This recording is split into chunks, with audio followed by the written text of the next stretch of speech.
আবারও ওয়েলকাম করছি Bashundhara Kings presence. আগে ফিরে এসেছি, এটা সারপ্রাইজ। পৃথিবীতে কিছু কিছু জিনিস আগেও হয়ে যায়। আপনি দেখছেন Bashundhara Kings presents the football show এবং ডিজিটাল প্ল্যাটফর্মে এই শোটা কন্টিনিউ করছে। এবার শুরু করছে ম্যানচেস্টার সিটি দিয়ে। ম্যানচেস্টার সিটি ব্রেন্টফোর্ডকে হারিয়ে লিগ কাপে তারাও এক ধাপ এগিয়ে গেছে এবং এই সপ্তাহটা ছিল লিগ কাপের কোয়ার্টার ফাইনালের সপ্তাহ এবং সেখানে চেলসি যেমন সেমিফাইনালে থ্রু করে গেছে, একই সঙ্গে পরের দিন ম্যানচেস্টার সিটি তারাও থ্রু করে গেছে। এই ম্যাচের সেরা গোল নাবিল খান আমার দৃষ্টিতে রায়ান চেরকির গোলটা। যেভাবে তিনি গোলটা করেছেন, বলটা চেস্টে রিসিভ করলেন, হালকা একটু কাটিং করলেন, এরপর তার সেই পাওয়ার শট এবং সেখান থেকেই ম্যানচেস্টার সিটি পেল প্রথম গোল। হল্যান্ড তিনি এই ম্যাচটা স্টার্ট করেন নাই, হল্যান্ড যেহেতু মাঠে নাই, হল্যান্ডকে তার সেলিব্রেশন, সেই রোবোটিক সেলিব্রেশন দিয়ে আসলে মাঠে ফিরিয়ে আনলেন চেরকি এবং শেষ দিকটায় যে সাভিনিও একটা গোল করেছেন। সবকিছু মিলিয়ে পেপ গার্দিওলার দল গুরুত্বপূর্ণ একটা জয় পেয়েছে, তবে গার্দিওলাকে একটু হলেও টেনশনে ফেলে দিয়েছে অস্কার ববের সেই ইনজুরিটা।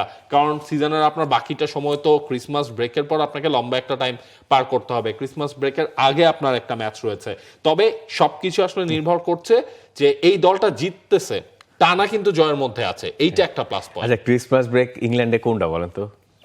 কোনো বিশ্রাম নাই তো, ক্রিসমাসের দিনও প্র্যাকটিস করতে হবে, ঠিক আছে? মানে ইংল্যান্ডের ব্রেক নেই, মানে ওই দিনখানে ফেজ ধরে নিতে হবে, বক্সিং ডে আগে বক্সিং ডে পরে। ম্যানচেস্টার সিটি এই যে জিতলো ব্রেন্টফোর্ডের এগেইনস্টে, এটা প্রত্যাশিতই ছিল এবং ব্রেন্টফোর্ডও আসলে তাদের সেরা একাদশ নামিয়েছে এমনটা নয়, যদিও ব্রেন্টফোর্ডের নতুন কোচ মোটামুটি ভালোই করছিলেন। যেখানে ম্যানচেস্টার সিটির সঙ্গে ম্যাচ, এখানে বোধহয় তিনি আরেকটু আশা বা স্বপ্ন দেখে যদি নামতে পারতেন, হয়তো সিটির জন্য কাছে একটু কঠিন তিনি বানাতে পারতেন।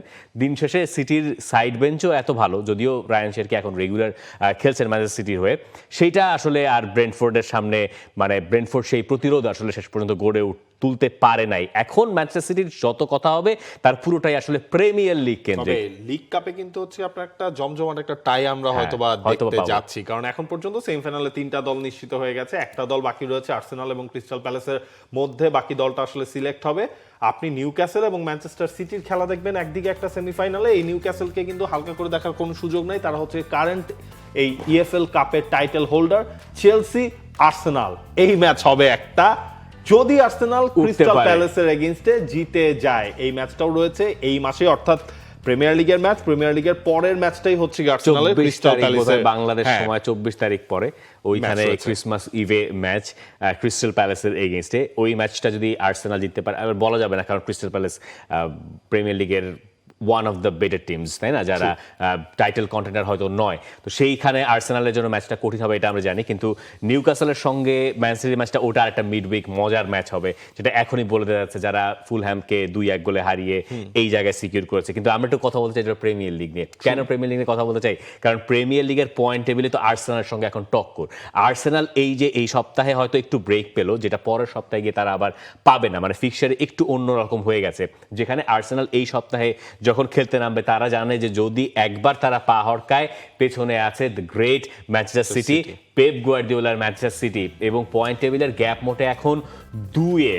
এই ম্যান সিটি আর্সেনালকে টপকে যাবে বলে নাবিল খান আমার কেন যেন মনে হচ্ছে, কিন্তু তার মানে আমি এটা বিশ্বাস করি না যে ম্যান সিটি লিগ জিতবে, আর্সেনাল পারবে না। কিন্তু আর্সেনালকে এই পরিস্থিতিতে পড়তে হবে যখন তারা আর লিগ লিডার থাকবে না, তখন তারা কেমন করে এটা আমি দেখতে চাই। ওই চাপটা আসলে তারা কিভাবে নিতে পারে, কারণ আপনি সিজনের শুরু থেকে আমরা মোটামুটি দেখে অভ্যস্ত যে আর্সেনাল যে ওই যে আপনার চূড়ায় উঠলো, যেটাকে হচ্ছে অনেকে বলে মগডাল, সেই মগডালে উঠলো, সেখান থেকে ওইটাতে আমি যাচ্ছি না, ঠিক আছে, হ্যাঁ, ওই মগডালের শীর্ষে যে তারা উঠলো, সেখান থেকে ড্রপ অফ করার পর তাদের আসলে সেইটা কি হয়। আপনি দেখেন আর্সেনাল কিন্তু লাস্ট কয়েকটা ম্যাচে পয়েন্ট হারিয়েছে, না হলে এত ক্লোজ ডিফারেন্সে আসলে তাদের আসার কথা ছিল না। এবং এই রাউন্ডেও যেই ম্যাচ, সেটাও কিন্তু হচ্ছে আপনার খেলতে হবে এভারটনের এগেইনস্টে, এভারটনের মাঠে যে আর্সেনালকে। সুতরাং ওই চাপ, অ্যাওয়ে মাঠের চাপ, ম্যানচেস্টার সিটি পেছন দিয়ে দৌড়াচ্ছে সেইটার চাপ, এইটা আসলে মিকেল আর্তেতা কিভাবে ডিল করে, তার দল কিভাবে ডিল করে। এবং আরো একটা লেট কিক অফ, মানে রাত বাংলাদেশ সময় রাত 2টায় খেলা আরও একটা, যেটা তারা সবশেষ খেলেছে ওলভসের সঙ্গে, সেটা আর্সেনাল জন্য একটা পরীক্ষা। এই হচ্ছে প্রিমিয়ার লিগের এই সপ্তাহের ফিক্সচার, যেখানে নিউক্যাসলের বিপক্ষে ম্যাচ দিয়ে শুরু হচ্ছে চেলসির। চেলসি কোচ এনজো মারেস্কা এক একদিন এক এক রকম কথা বলছেন। তিনি বলছিলেন যে 48 ঘন্টা তার খুব বাজে সময় গেছে, পরদিন আবার লিগ কাপের ম্যাচ জেতার পরে আরেক তত্ত্ব তিনি বলেছেন, নাম পরিষ্কার করে বলতে চান নাই। ওলভস আর ব্রেন্টফোর্ডের ম্যাচ, ম্যানচেস্টার সিটি তারা খেলবে ওয়েস্ট হ্যামের সঙ্গে, ব্রাইটন অ্যান্ড হোভ অ্যালবিয়নের প্রতিপক্ষ সান্ডারল্যান্ড, বোর্নমাউথ আর বার্নলির খেলা শনিবার রাত 9টায়, অর্থাৎ রাত 9টায় একটানা এক গাদা অনেকগুলো পরের ম্যাচ যে রয়েছে। 5টা মূল ম্যাচ সেইখানেই মনে হয় আপনার হচ্ছে গিয়ে 2টা ম্যাচের দিকে আলাদা করে নজর রাখতে হবে। একটা হচ্ছে টটেনহ্যাম লিভারপুল, আমার কাছে মনে হয় এই ম্যাচটা আপনার বেশ ইন্টারেস্টিং একটা ম্যাচ হবে। একটা জিনিস আপনি খেয়াল করেছেন, পিএসভির এগেইনস্টে যে আপনার লিভারপুল হারলো, এরপর আপনার পরের যে 5টা ম্যাচ লিভারপুল খেলেছে তার 5টার কোনোটাই কিন্তু লিভারপুল হারে নেই, ড্র করেছে তারা। হ্যাঁ, লিডসের এগেইনস্টে তাদের ড্র রয়েছে। আপনি যেমন লাস্ট 2টা ম্যাচও কিন্তু লিভারপুল জিতেছে। এবং এখানে আপনি বলছিলেন 2 ম্যাচের কথা, মানে আরেকটা কি এভারটন আর আর্সেনালের কথা বলছেন, কিন্তু আমি বলবো অ্যাস্টন ভিলা আর ইউনাইটেড, ওটাও আছে আরো একটা বিগ ম্যাচ। প্রথমে আসি টটনহ্যাম আর লিভারপুলের এই ম্যাচে নিয়ে। টটনহ্যাম হটস্পার আর স্ট্রাগলিং সাইড এই মুহূর্তে কোনো সংশয় ছাড়া, এবং তাদের কোচ থমাস ফ্র্যাঙ্কো এত বেশি চাপে আছেন, আর্নে স্লটও এক ধরনের চাপে আছেন, যদিও তিনি সেখান থেকে একটু করে রেহাই পাচ্ছেন বলে মনে হচ্ছে। মোহামেদ সালাহ কেন্দ্রিক প্রশ্ন এবার আশা করি তার কাছে আসবে না যতদিন শুক্রবার প্রেস কনফারেন্স আসবে, হ্যাঁ, যতদিন তিনি আফ্রিকান কাপ অফ নেশনসে থাকবেন। দেখার বিষয় যে সালা পরবর্তী বলাটা আসলে ঠিক হচ্ছে না, মানে সালা বিহীন কয়েকটা ম্যাচ তাদের কেমন যায়, আর্নে স্লট কোন ধরনের স্টার্টিং 11 চুজ করেন। এই মুহূর্তে আলেকজান্ডার ইসাকের তুলনায় একিতিকে ফার আহেড, এবং তাকেই প্রেফার করার কথা, এবং তাকে নাম্বার 9-এ স্টার্ট করিয়ে সম্ভবত অন্য কোনো পরিকল্পনা তিনি করতে পারেন। আবার এখানে দেখার বিষয় যে 2 স্ট্রাইকারে তিনি যান কিনা, মানে একিতিকে আর ইসাককে একসঙ্গে নামানোর পরিকল্পনা। যদিও ইসাকের ইনজুরি নিয়ে অনেক রকম আলোচনা আছে, যেহেতু তার একটা প্রি সিজন হয় নাই, তার কাছ থেকে এই সিজনে আর ভালো কিছু পাওয়া যাবে বলে অনেকেই বিশ্বাস করছেন না, আমিও সেই দলে। দেখেন, এই জায়গায় হচ্ছে গিয়ে টটেনহ্যামের এগেইনস্টে ম্যাচটার আগে লিভারপুলের জন্য আরো কিছু কিন্তু আপনার সাইন রয়েছে, যেগুলোকে আসলে ফিগার আউট করতে হবে। আপনি সবজলাই লাস্ট ম্যাচে হচ্ছে তিনি ইনজুরিতে পড়েছিলেন, কিন্তু সেই সবজলাইয়ের আসলে কি আপডেট? আর্নে স্লট বলছেন আমি ম্যাচটা পর্যন্ত অপেক্ষা করতে চাই, কারণ সবজলাইকে তো আপনি এই সিজনের প্রত্যেকটা ম্যাচে আপনি ইউজ করেছেন, এছাড়া আপনার উপায় নাই। বেস্ট পারফর্মার, গোল তিনি করছেন। জো গোমেজ লাস্ট ম্যাচে হচ্ছে গিয়ে ইনজুর্ড হলেন, ফাইন, এই ম্যাচে হচ্ছে তিনি ফিরছেন। আপনি কি এই জায়গায় জো গোমেজ, কনর ব্র্যাডলিকে কিভাবে আপনি ইউজ করবেন, নাকি হচ্ছে আবার কনর ব্র্যাডলিকে আপনি ফিরিয়ে আনবেন? আরও একটা সুখের খবর যেটা আর্নে স্লটের হচ্ছে, সেটা আপনার ফ্রিম্পংকে ইনজুরি থেকে ফেরত পাচ্ছে লিভারপুল, তিনি অনুশীলনেও যোগ দিয়েছেন। ওই ফ্রিম্পং এর রোলটা কি হবে? আপনি কি তাকে রাইট ব্যাক হিসেবে ইউজ করবেন, নাকি আরেকটু অ্যাডভান্স পজিশনে নিয়ে তাকে ইউজ করবেন? সালা আপনার এই দলটাতে নাই, আরো সামনে নেওয়ার সুযোগ আছে, কিন্তু ফ্রিম্পং এই টটেনহ্যামের ম্যাচেই মনে হয় না থাকবেন। টটেনহ্যামের ম্যাচে আসলে থাকার সম্ভাবনা নাই, মানে আমার কাছে মনে হয় আরো সময় লাগবে, সপ্তাহ 2, এবং তারপরে হয়তো, কারণ এই এখন এত বেশি ফিক্সচার হবে প্রিমিয়ার লিগে, ক্রিসমাসের আগে পরে, boxing day, new year, league cup, এইরকম ব্যস্ততা আর কোনো জায়গায় কোনো দেশের লিগে খুঁজে পাওয়া যাবে না। ইনফ্যাক্ট সবাই তো মানে লা লিগা, বুন্দেসলিগা তো লিগ সব যাবে ছুটিতে, সেরিয়া চলবে আর প্রিমিয়ার লিগ চলবে, এই 2 বাদ দিয়ে আর কোনোটাই থাকবে না। তো এই জায়গায় প্রিমিয়ার লিগে এই সময়টা খুবই ক্রাঞ্চ একটা সময়, যে সময় আপনি যদি একটু পা হড়কান আপনি অনেকটুকু পিছিয়ে চলে যেতে পারেন। কারণ প্রিমিয়ার লিগের পয়েন্ট টেবিলের এখন যে অবস্থার দশা, আপনি দেখতে পাচ্ছেন যে 2টা ম্যাচ জিতলে একটা দল ধাপ করে উপরে উঠে যাবে, 2টা ম্যাচ টানা হারলে একটা দল টপ করে নিচে নেমেও যাবে।